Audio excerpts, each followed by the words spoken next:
Yeah, just real quick, just pertinent to this conversation. Greg Rice says, "Well, who's on the bubble in that edge room?" So right off the top, is Brenton that Cox it'd be, Jr. you shut your mouth.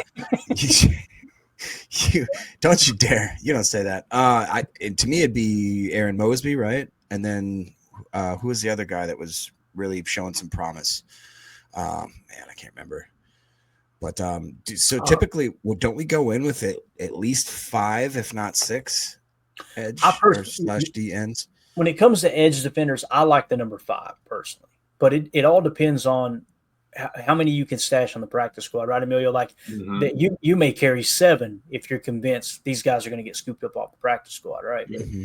Yep, So, and that's it. And then you got to think what you would think probably 90% of your draft picks are going to make the roster. 70 to 90% of the draft picks would make that, and so then you really are running down to just a couple of spots available. I think that you put the wide receiver room on notice. I think you put the D line room a little bit on notice, and you're going to get your best out of LVN, definitely Rashawn, and that's going to kind of answer some questions for you leading into next year when you got to do something with LVN, right? So I know what he's saying here because I forgot. So also just a fun or a random tidbit. It'd be fun to because this morning I was looking at the ESPN depth chart / roster, and it'd be interesting to look at what ESPN is projecting as our depth chart right now. Just because it's interesting just to see who would cut, who, like he said, who's on the bubble. But when we think about it here, so we talk about it's Lucas Van Ness, Gary Kingsley, Barron Sorrell, obviously, and then my man Brenton Cox Jr. But then I forgot that we got Colin Oliver also in the mix, who we drafted. Who he's a tweener though. Like, could we consider him in that linebacker room? But somebody who could, and a good tweener. Usually you don't like that because it's like we don't know where to put him. But with this, it's like if we can slip him as a linebacker, maybe like our 4th, 5th string linebacker that can also have reps on the defensive line as an edge. That's a sneaky thing. And then it was, Desmond Alexander, which, he flashed, but I think Aaron Mosby would be the one that'd be on the bubble in my opinion. that would be, yeah, I completely agree with what Ron Sample says there, that it would be Mosby. So let's think about it here. Both the draft picks are going to make the roster, hands down. They'll be on the 53, right? So then that's 2. Then you got Rashawn Gary and LVN, right? That's 4.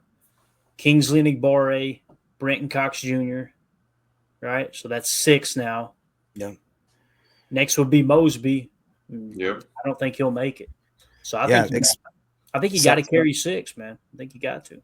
Yeah, and then that also leads to the question is how many linebackers do you carry? Because right now you got obviously Quay Walker, that's a lock. Edge Cooper, Isaiah, that's a lock. Hopper, you'd think that's a lock. We just signed Simmons.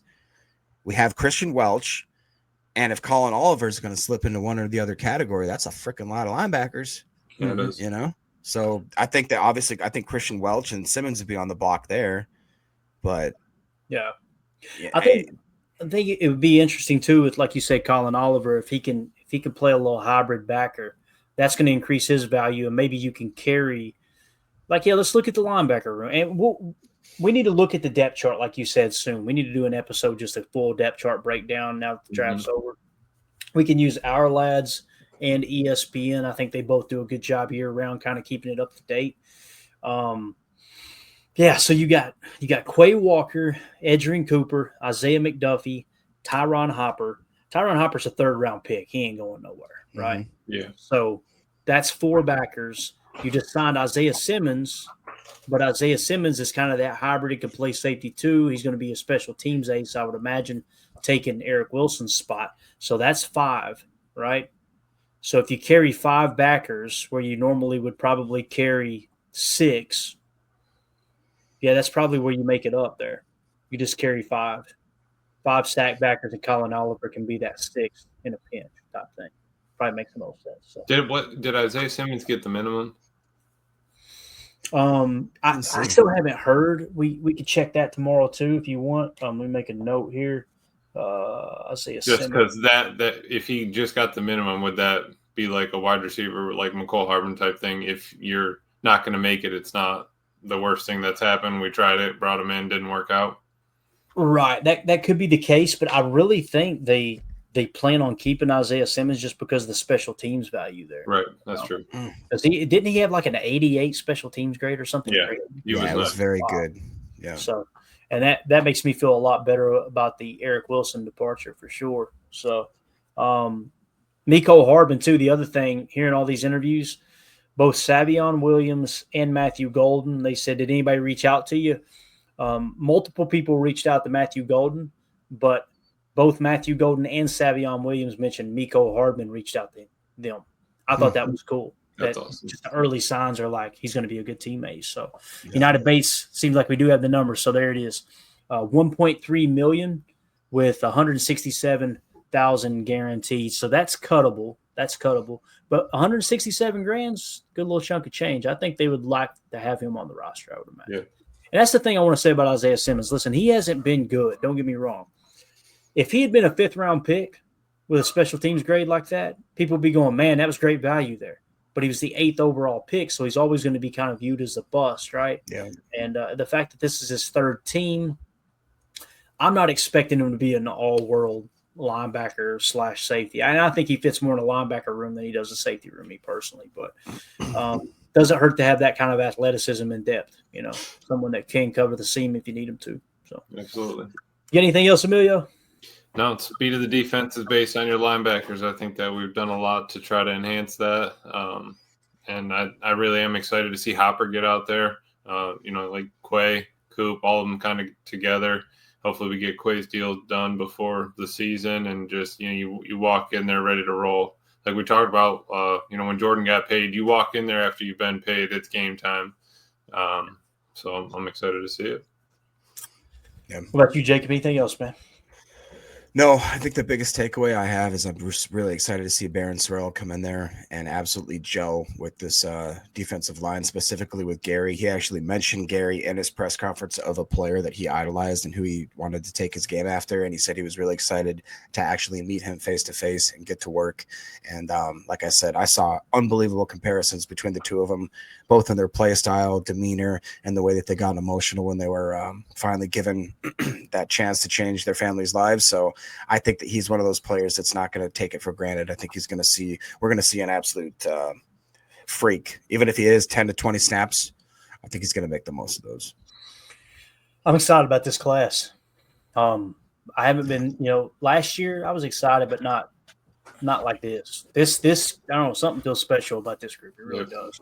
And Matthew Golden, I think Savion Williams is going to be one of those players that it's going to halfway through the season, we're going to go, oh, this dude's getting it. Matthew Golden, day one, I expect him to be out there and making things happen. I just can't wait till he takes the top off the damn defense the first time where people go, oh, that's what he can do when a quarterback can throw it more than 30 yards down the field. That's what I'm saying. Yeah, exactly.